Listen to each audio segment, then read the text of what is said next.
Nemesio Oseguera Cervantes, better known as El Mencho, was the leader of the Jalisco New Generation Cartel, CJNG, and, until very recently, one of the most wanted men in the world.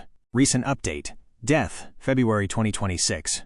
According to reports from just a few days ago, El Mencho was killed on Sunday, February 22, 2026. The operation, Mexican Special Forces supported by U.S. intelligence, tracked him to a safe house in the mountains of Tapalpa, Jalisco. He was reportedly located by tracking a romantic partner to the location. The firefight, a massive shootout, occurred during the raid. El Mencho was critically wounded and died of his injuries while being airlifted for medical treatment. Aftermath. His death has triggered widespread retaliatory violence across Mexico, with cartel members setting up over 250 blockades and engaging in narco-blockades, burning vehicles, in at least 22 states. Who was he? Before his death, El Mencho was the most powerful drug lord in Mexico, often compared to El Chapo Guzman but noted for being even more violent and militaristic. Early life. Born in 1966 in Michoacán, he worked as a police officer before joining the Millennium Cartel. He even spent time in a U.S. prison in the 1990s for heroin trafficking before being deported back to Mexico. Rise to power. Around 2009, he founded the CJNG. He turned it from a regional group into a global empire by specializing in synthetic drugs like fentanyl and methamphetamine. Tactics. His organization was known for extreme aggression. They famously used rocket-propelled grenades, RPGs, to shoot down a Mexican military helicopter in 2015 and pioneered the use of weaponized drones. Bounty. The U.S. government had offered a reward of up to $15 million for information leading to his capture. The CJNG dynasty. His family was deeply involved in the criminal enterprise. Rosalinda Gonzalez Valencia, his wife from the Las Quinis clan, who handled the cartel's finances.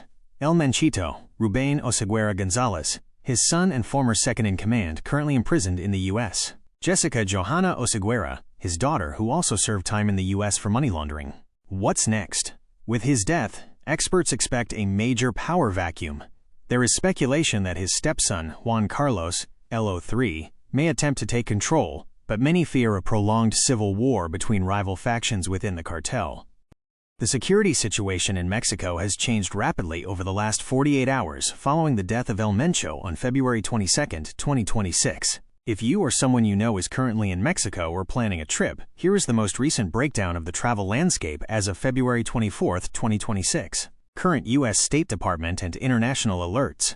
The U.S. Embassy and consulates in Mexico have issued an emergency security alert that remains active. Shelter in place. U.S. government employees in several regions, including Guadalajara, Puerto Vallarta, and Tijuana, were ordered to shelter in place. The burnings and blockades. Since Sunday, over 250 coordinated blockades have been reported across 22 states.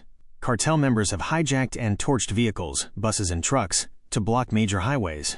Airlines. Dozens of flights were canceled or diverted from Puerto Vallarta, PVR, and Guadalajara, GDL. While some operations are resuming today, many flight crews remain unavailable.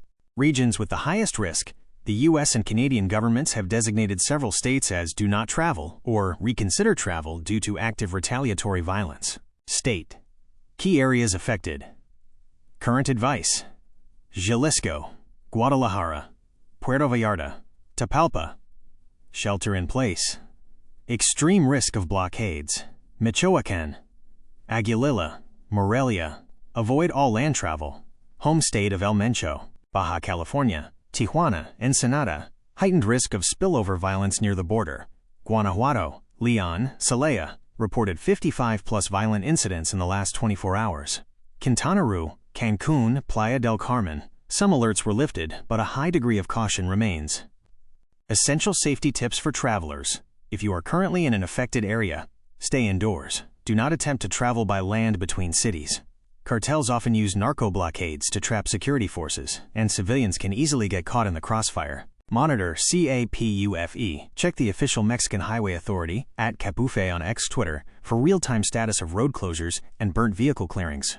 Avoid night travel. Stick to quota, toll, roads if you must move, and only do so during daylight hours. Enroll in STEP. Use the U.S. State Department's Smart Traveler Enrollment Program to receive immediate security updates on your phone. Current outlook. While the Mexican government has deployed 10,000 troops to stabilize the country, experts warn that a civil war within the Jalisco New Generation Cartel, CJNG, could lead to sporadic violence for several weeks as new leaders emerge.